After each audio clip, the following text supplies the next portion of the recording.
বন্ধুরা আজকে আমরা বানাবো চিরা, কলা এবং আম, অনেকগুলো দুধ, প্রাণ দুধও দিতে পারেন, যে কোনো দুধ দিতে পারেন। চলছে ভিডিওটা। চিরা, কলা, কলাটা সুন্দর পাট দেখাতে হবে। কলা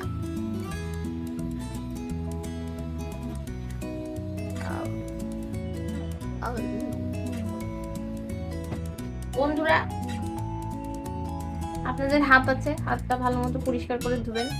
তারপরে এমনি এমনি করে কচলাতে হবে। কোনো ধরনের ছুরি বটি কোনো কিছু ইস্তেমাল করার দরকার নাই। আপনাকে উপরওয়ালা 5টা আঙ্গুল দিয়েছে, সেগুলোর পূর্ণ ইস্তেমাল করেন। দেখতে খারাপ লাগলো, আমার কিছু করার নেই, কিন্তু এভাবে করলে ব্যাপারটা আরো ভালো লাগবে। এখন চারপাশে একটু ছিটা ছুটা পড়তে পারে, পরে পরিষ্কার করে নেবেন। রান্না করতে আসছেন, একটু ছিটা ছুটা তো পড়বেই।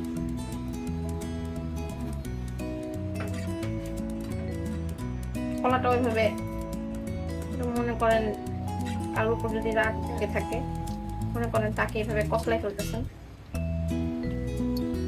দেখেন আবার আমের আটিটা আবার কচলাই ফেলেন না, ওইটা এইভাবে বের করে রাখতে হবে।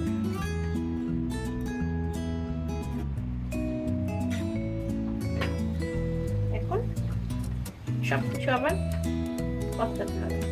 বন্ধুরা, এই যে চামচ যেটা রাখছে, এটা ভিডিওতে শোপিসের জন্য, যাতে দেখতে একটু সুন্দর লাগে, কিন্তু ultimately your finger is the real thing.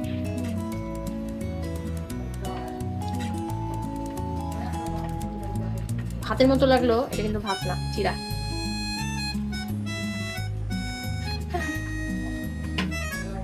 জীবনটা বন্ধুরা এরকমই ভর্তা ভর্তা পেট লাগতেছে।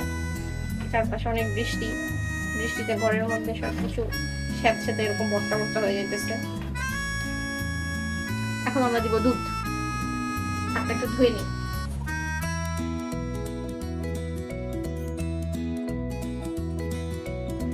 আপনার মনে যতটুকু দুধ দিতে ইচ্ছা করে আর কি আপনি দিতে পারবেন। দুধ দেওয়ার পরে বন্ধুরা হাতের দরকার নাই, চামচের দরকার। This is not mayonnaise, this is লবণ।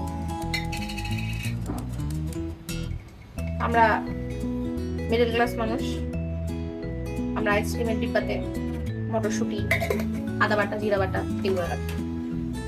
এখন এই চামচটা দরকার, এটা সরাই ফেলি। ব্যাপারটা দেখতে খুব দৃষ্টিকটু লাগছে। আপনারা ভাবতে পারেন যে বেটি এত খাদক, এইভাবে 2টা আম, 2টা কলা, এতগুলো চিরা, এক বাটি এইভাবে করে খাবে একা একা? ইয়েস বন্ধুরা, আমি খাদক। হয়ে গেছে। Bye bye.